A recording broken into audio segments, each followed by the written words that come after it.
Thank you for introducing me. I'm humbled.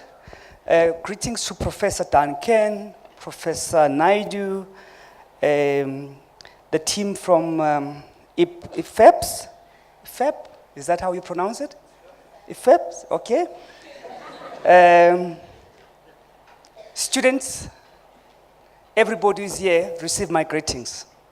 Are you well? You look very cold and tired.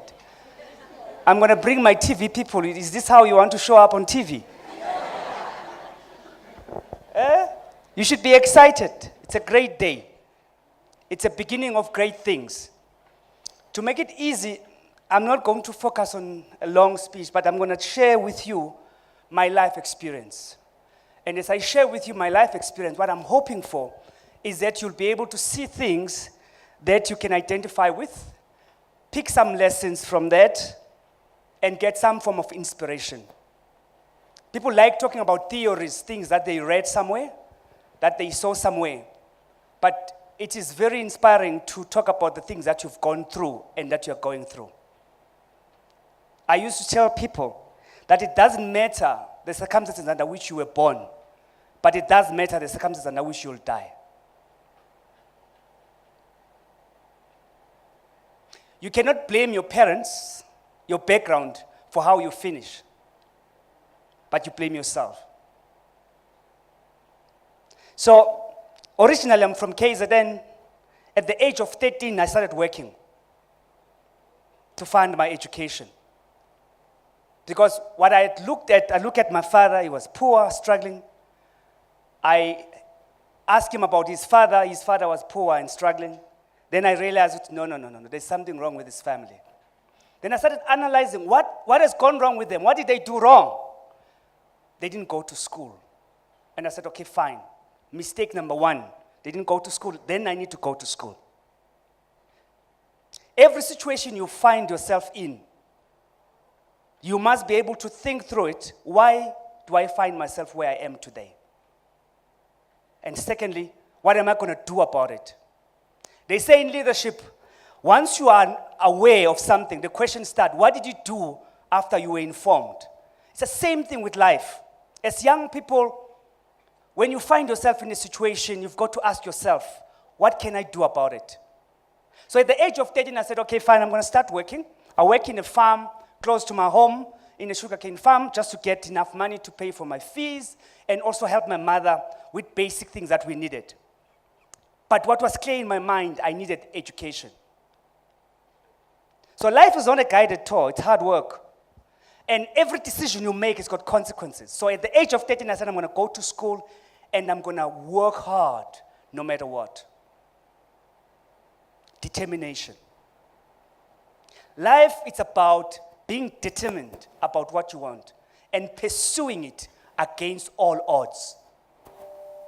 It's not about blaming other people. This thing of, I'm poor because my parents are poor, I'm poor because I'm from KwaZulu-Natal or Ngoem, in rural areas, I'm poor. It doesn't work. Because ultimately life would look at you and say, what did you do about it? So you are fortunate today that you're getting this good support which gives you all the basic things that I didn't have. So I went to school, worked very hard. At some point, it was a matter of death and life to go to school. Because I was living in an area that was dominated by the IFP. The good schools were in an area that was dominated by the ANC. And every morning was a struggle to go to school. But I said, I'm better dead than alive without education. And that's why I went to school. Sometimes I'll die for bullets.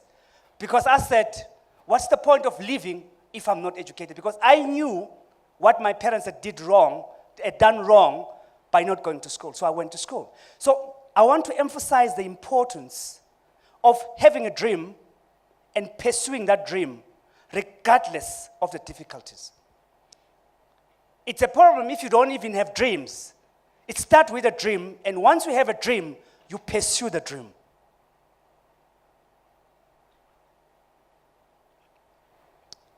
I finished school very hard because in 1993, just before the elections, it got so hard that I had to run away from home and stay and relocate to a township called Eskawini, because there it was better. You could survive regardless of the political affiliation. So I went to start Duma Sanat 9 there, and I had to stay in a church. You know, if you stay in a church, then you must know it's very hard. Because in a church, there's not snacks breakfast like the one you had today. Church are not known for great meals and good diets. It's about, they preach the word of God and that's it. But I had to do that and go through that to pursue my dream. And a lot of people will make fun of me and what I was pursuing. But it was important to turn around my situation. Because I'm very clear that you can never make permanent decision based on temporal circumstances. And you cannot blame other people. You've got to be responsible, independent, and go for it. When I was in Standard 9, I realized that for me to do well, I needed to get distinctions. But I was doing science and maths, and it was hard.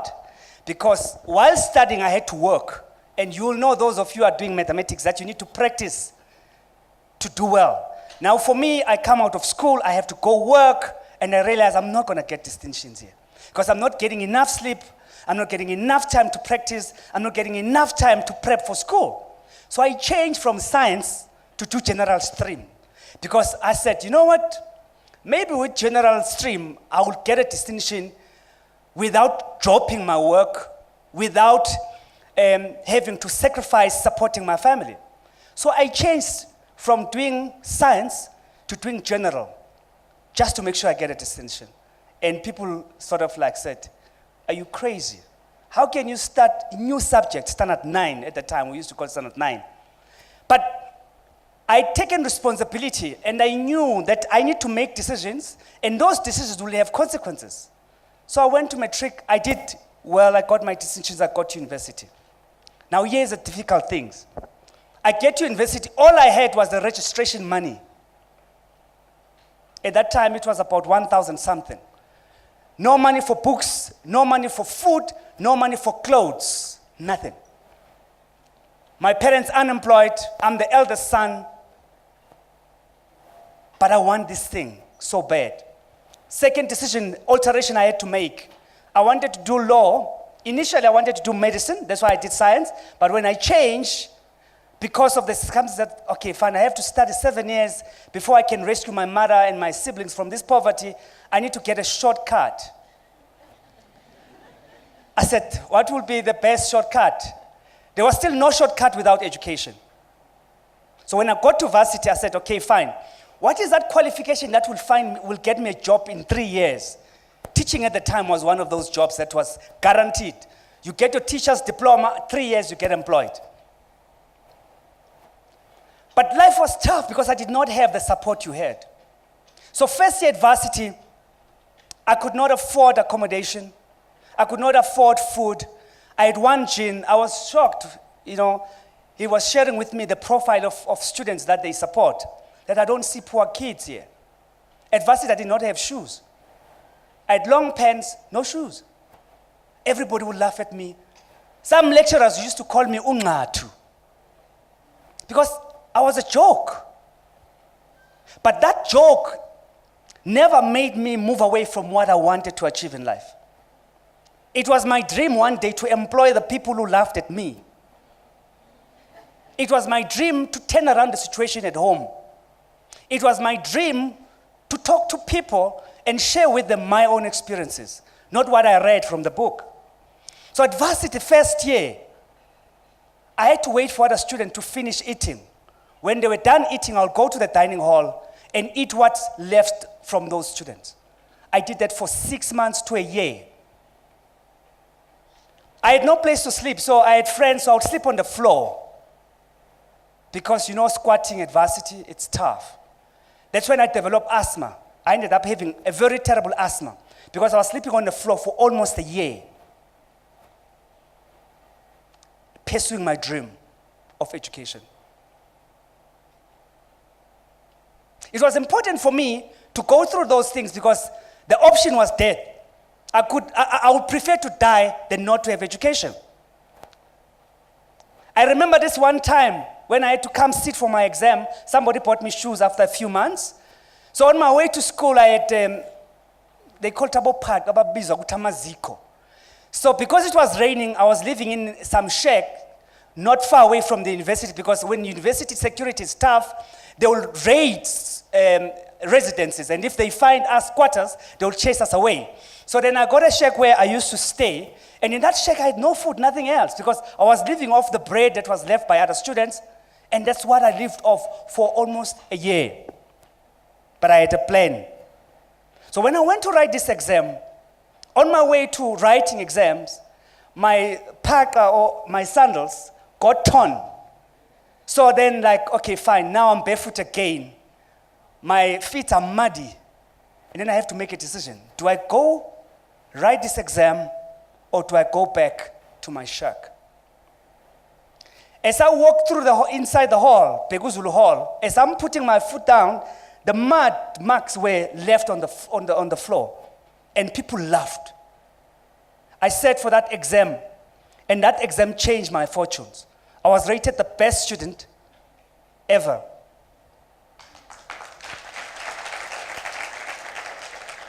After that, I ended up with 3 bursaries. After that, I was then able, at the end of the year, I would be left with money, over 20,000 rand or so. At that time, 1997, 1996, was a lot of money. And I'll give my mother money every month. And I'll pay for my siblings' school fees, those that wanted to go to school. And I pursued my dream.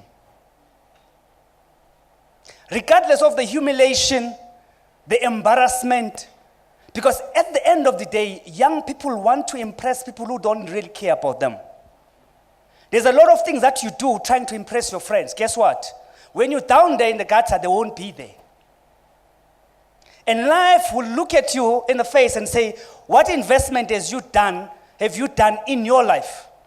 And your friends won't be there. So that's why I said, you know what? You're laughing at me today, but some of you are going to work for me. It was very interesting. One of the lecturers that used to laugh at me because I had one jacket, red jacket. He came asking for a job. And I reminded him, I said, remember I said to you, one day I will cook you up for a job. But what is key in life? It's determination, hard work, discipline. And here's the thing. If you don't follow the right order of doing things, you're going to have a problem. There's an experiment I wanted to do, but I'll just explain to you the experiment. When you look at your life, if you start with the things that you should finish off with, the things that are critical to build a foundation won't be there. When they build a house, they put a foundation. And the foundation must be very strong for it to carry the structure that is going to carry. A house without a proper foundation ends up with a lot of cracks. In fact, you try to patch these cracks, but if the foundation is not right, you'll never get it right. So as young people, you've got to ask yourself today, what is that foundation that I want to build? And what sacrifices I have to make so that one day I can realize my dreams? Because dreams without hard work, without discipline, without resilience, will never be achieved. So it is very important to focus on the right things at the right time. I always tell people that shortcuts are a problem. You get into a queue, there's about maybe 20 people in front of you, and you try to sneak into the front and jumping the other 20 people. Maybe you become number 18, so there's like 2 people in front of you. And the security guard comes to you and say, hey, you jumped the queue. By the time the security guard tells you that you jumped the queue, there's another 50 people who've joined the queue. Now you need to go and become number 51. That's what life does to you if you take shortcuts.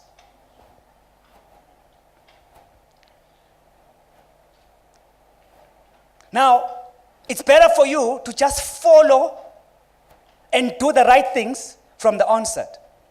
Because if you take shortcuts, it's going to cause real problems for you. So this experiment I'm telling you about basically forces you to do things at the right time and do them well. I mean, you are students. That's all you have to worry about now. Okay? There's going to come a time where you're going to be a father or a mother. And that's a long journey, my friend. And there's no way of rescuing yourself from being a father. I've got kids now. I've got a wife. I've got to worry about a lot more other things. All you have to worry about for now, today, is your books. And there's going to come a time where we have to worry about other things. But when you mess it up, you want to be a father, you want to be a mother, you want to be... Then you end up not achieving what you need to achieve at this phase, at this point in time, which is building that strong foundation. Because once the foundation is built, only your attitude will stop you. They say God can do anything and everything, but there's one thing God struggles with, is the attitude. You know why? Because the attitude you have is the one that you chose. So you can only help yourself out of that attitude, not God. So having the right attitude and working hard is the solution. So to tell you quickly, I then got my teaching diploma. I got my degree. I did my honors. I did my master's with University of Johannesburg. I went and studied with Harvard. So the sacrifices that I made at a certain point in my life, God has wiped all my tears. I had a dream to live a debt-free life before I hit 40. Before I hit 40, I had more than 10 houses paid up. I had supported my family, those that wanted to go to school. My young brother is an engineer. I had adopted 20 kids that I was helping through their own education because I was helped by other people to get to where I am. So all the dreams I wanted, all the things I wanted to achieve, God has given them to me. What was important, though, was to take responsibility, accept that I can only turn around things if I work hard, be determined, be disciplined, and work hard. At the age of 13, I was working. I don't know what some of you were doing at the age of 13. At the age of 40, I got an opportunity to become the chairperson of the SABC board, the biggest public broadcaster in Africa. I've sat in boards for JSE-listed companies, your British American Tobacco, your SAB, and so forth and so forth. It's not because I'm black, because this is another thing that I need to just get right. Businesses are not run by color or gender. It's about competence, it's about the skill. As you're going through education now, you've got to ask yourself, what are employers looking for? What are the things that I need to shape and nourish and nurture so that one day I can come out here and be employable? A lot of you come out being certified but not educated. You've got masters. You hear people, I've got a master's degree. Say, okay, fine. How do you solve a problem? Okay. How do you lead? Okay. What have you done in your life? Okay. Now, am I going to take a R1 billion business and give it to somebody who can't even solve a simple problem? Here's my advice.